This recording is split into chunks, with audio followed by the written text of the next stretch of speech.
नाजरीन, मशरिक़ वस्ता में ताकत का पूरा नक्शा बदलने जा रहा है। ईरान के दरवाजे पर वो पैगाम पहुंच चुका है जिसके बाद अमेरिका के कई दहाइयों पुराने सिक्योरिटी निज़ाम पर सवालिया निशान लग गया है। सऊदी अरब, कतर, बहरीन और खित्ते के दूसरे ममालिक ईरान के साथ नए सिक्योरिटी मुआहदे की तरफ बढ़ रहे हैं।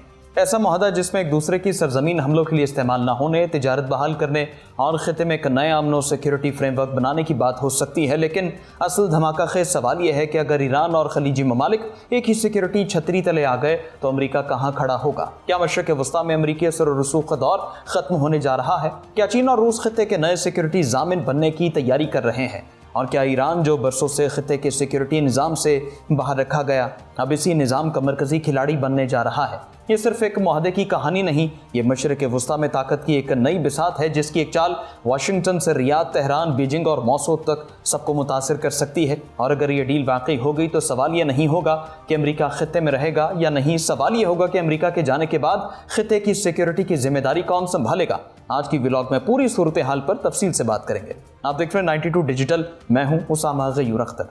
नाजरीन, बहुत बड़ा ब्रेक थ्रू होने जा रहा है। ईरान की पार्लियामेंट के स्पीकर ने कहा कि ईरान को हमसाया ममालिक की जानिब से पैगामात मौसूल हुए कि ईरान इन ममालिक के साथ बैठकर एक नया सिक्योरिटी मुआहदा करे। अब सवाल यह है कि ये कौन से ममालिक हैं? जाहिर है इनमें सऊदी अरब, कतर, बहरीन और खित्ते के दीगर ममालिक शामिल हैं। यानी खलीज के कई ममालिक अब ईरान के साथ एक ऐसा मुआहदा चाहते हैं जिसके तहत एक दूसरे के खिलाफ हमले ना हो, किसी मुल्क की सरजमीन दूसरे के खिलाफ इस्तेमाल ना हो, धमकियों का सिलसिला खत्म हो और तिजारत समेत तमाम ताल्लुकात मामूल पर आएँ। ये सिर्फ सिक्योरिटी मुआहदा नहीं होगा बल्कि इसके साथ एक बड़े इक्तिसादी ताउन की राह भी खुल सकती है। यानी तिजारत, सरमायाकारी, तवानाई और बाहमी मुआशी मफादात के तहफ़्फ़ुज़ के लिए भी नए इंतजामात सामने आ सकते हैं।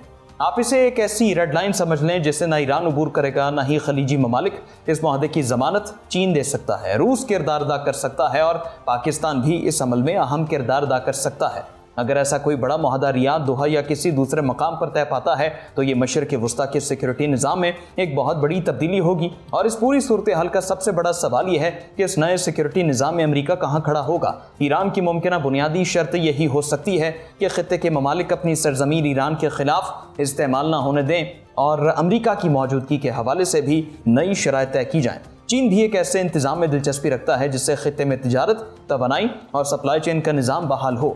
ईरान के साथ तेल, तिजारत, सरमायाकारी और दीगर इक्तिसादी मामलात के नए रास्ते खुल सकते हैं। अगर ईरान और खलीजी ममालिक के दरमियान सिक्योरिटी मुआहदा हो जाता है तो इसका मतलब ये होगा कि खित्ते की सिक्योरिटी में ईरान को भी एक बाकायदा स्टेक होल्डर तस्लीम किया जाएगा। यहाँ पर पुराने और नए सिक्योरिटी इंतजामात का फ़र्क समझना बहुत ज़रूरी है। पुराने सिक्योरिटी निज़ाम में खित्ते की सिक्योरिटी की बुनियादी जिम्मेदारी अमेरिका के पास थी, जबकि ईरान इस निज़ाम से बाहर था। यही सूरत हाल कई दहाइयों तक ईरान और अरब ममालिक के दरमियान कशीदगी की एक बड़ी वजह बनी रही। लेकिन नए मुमकिन सिक्योरिटी निज़ाम में ईरान को भी शामिल किया जाएगा और वो ममालिक भी शामिल होंगे जो माजी में ईरान के हरीफ समझे जाते थे। इसके साथ तिजारत और मुआशी ताल्लुकात की बहाली होगी तो एक नया इलाकाई तवाज़ुन पैदा हो सकता है। सबसे हैरान कुन बात यह है कि एक तरफ अमेरिका ईरान पर सख्त पाबंदियां आयद करता है और ये पैगाम देता है कि ईरान के साथ तिजारत करने वाले ममालिक को भी नताइज भुगतना पड़ सकते हैं, जबकि दूसरी जानिब खित्ते के कुछ ममालिक ईरान को नए सिक्योरिटी इंतजामात में शामिल करने के लिए राबिते कर रहे हैं। इसका मतलब ये हो सकता है कि वो ममालिक जो कई साल तक अपनी सिक्योरिटी के लिए अमेरिका पर इन्हिसार करते रहे,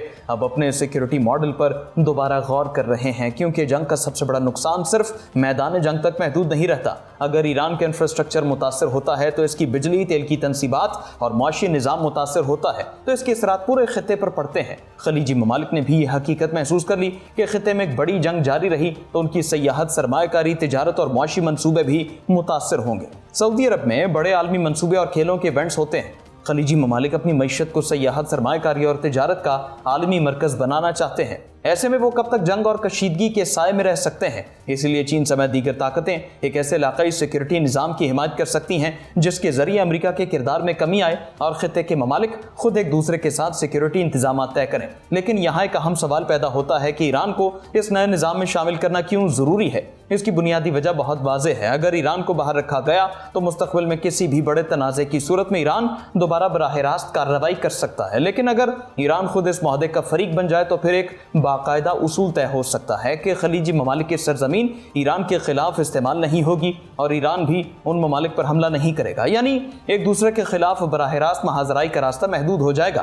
اسی طرح ایران کے ساتھ تجارتی تعلقات بحال ہونے سے پورے خطے کی معیشت کو فائدہ پہنچ سکتا ہے۔ تیل، گیس، سرمایہ کاری، بینکاری، تجارت اور سپلائی چین کے نئے راستے کھل سکتے ہیں، اور اگر ایران کی تجارت امریکی ڈالر کے بجائے دیگر کرنسیوں متبادل مالیاتی نظام کے ذریعے بڑھتی ہے تو اس کا اثر صرف ایران تک محدود نہیں رہے گا بلکہ عالمی معاشی نظام پر بھی پڑ سکتا ہے۔ یہی وجہ ہے کہ اس ممکنہ سیکیورٹی معاہدے کو صرف ایک علاقائی معاہدہ سمجھنا غلط ہوگا۔ یہ دراصل مشرق وسطیٰ کے پورے طاقت کے توازن کو تبدیل کر سکتا ہے، اور پھر اس کے اثرات صرف مشرق وسطیٰ تک محدود نہیں رہیں گے۔ اگر خطے میں امریکہ کا کردار کم ہوتا ہے اور چین اور روس کا کردار بڑھتا ہے تو اس کا اثر مشرقی ایشیا پر بھی پڑے گا۔ چین پہلے ہی تائیوان کے معاملے کو اپنی قومی ترجیح قرار دیتا ہے۔ اگر امریکہ مشرق وسطیٰ میں اپنی موجودگی کم کرتا ہے تو واشنگٹن کے لیے بیک وقت مشرق وسطیٰ، جاپان، جنوبی کوریا اور تائیوان میں اپنی فوجی موجودگی برقرار رکھنا مزید پیچیدہ ہو سکتا ہے۔ اسی طرح روس اور یوکرین کے درمیان جنگ بھی مستقبل میں کسی نئے معاہدے کی طرف بڑھ سکتی ہے، یعنی ایک تنازع کے بعد دوسرا تنازع مذاکرات کے ذریعے حل ہونے کی راہ اختیار کرے۔ تو عالمی سیاست میں طاقت کے پرانے مراکز کے بجائے نئے اتحاد اور نئے سیکیورٹی بلاک سامنے آ سکتے ہیں، لیکن ایک بات بہت اہم ہے، یہ تمام امکانات ابھی حتمی حقیقت نہیں ہے۔ اصل فیصلہ اسی وقت ہوگا جب باقاعدہ مذاکرات، معاہدے اور عملی اقدامات سامنے آئیں گے۔ تاہم اگر ایران اور خلیجی ممالک کے درمیان واقعی کوئی بڑا سیکیورٹی معاہدہ طے پاتا ہے تو یہ خطے کی سیاست میں ایک تاریخی موڑ ہوگا، کیونکہ پہلی مرتبہ ایران کو خطے کے سیکیورٹی نظام سے باہر رکھنے کے بجائے اسے اسی نظام کا حصہ بنانے کی کوشش ہوگی، اور یہی وہ تبدیلی ہے جو امریکہ کے کئی دہائیوں پرانے علاقائی کردار کے لیے سب سے بڑا چیلنج بن سکتی ہے۔ اب سوال صرف یہ نہیں کہ ایران اور خلیجی ممالک کے درمیان معاہدہ ہوگا یا نہیں، اصل سوال یہ ہے کہ اگر یہ معاہدہ ہو گیا تو مشرق وسطیٰ کا اگلا سیکیورٹی نظام کون چلائے گا؟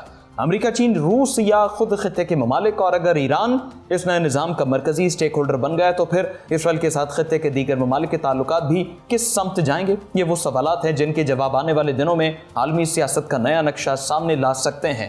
بہرحال اب دیکھنا یہ ہے کہ امریکہ اس بدلتی ہوئی صورتحال کا مقابلہ کیسے کرتا ہے، اور چین، روس، ایران اور خلیجی ممالک کے درمیان ابھرنے والا یہ نیا سیکیورٹی ڈھانچہ حقیقت بنتا ہے یا صرف مذاکرات کی سطح تک محدود رہتا ہے۔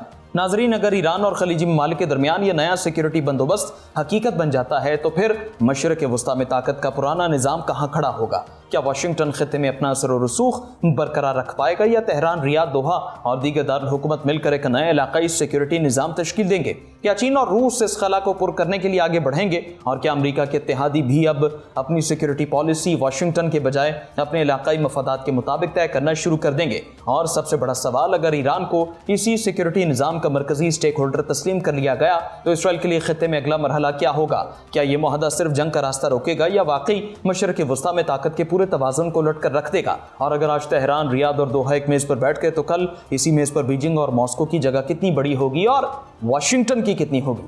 فیصلہ بھی نہیں ہوا، لیکن اگر یہ نیا سیکیورٹی فارمولا حقیقت بن گیا تو شاید دنیا کو مشرق وسطیٰ کا وہ نقشہ دیکھنے کو ملے جس کا تصور چند سال پہلے تک ناقابل تصور سمجھا جاتا تھا۔ آپ کے خیال میں اس نئے کھیل کا سب سے بڑا فاتح کون ہوگا؟ ایران، خلیجی ممالک، چین، روس، یا پھر کوئی ایسا فریق جس کا نام ابھی کسی نے سوچا نہیں ہے؟ کمنٹ سیکشن میں اپنی رائے ضرور دیں۔ دیجیے اجازت، اللہ حافظ۔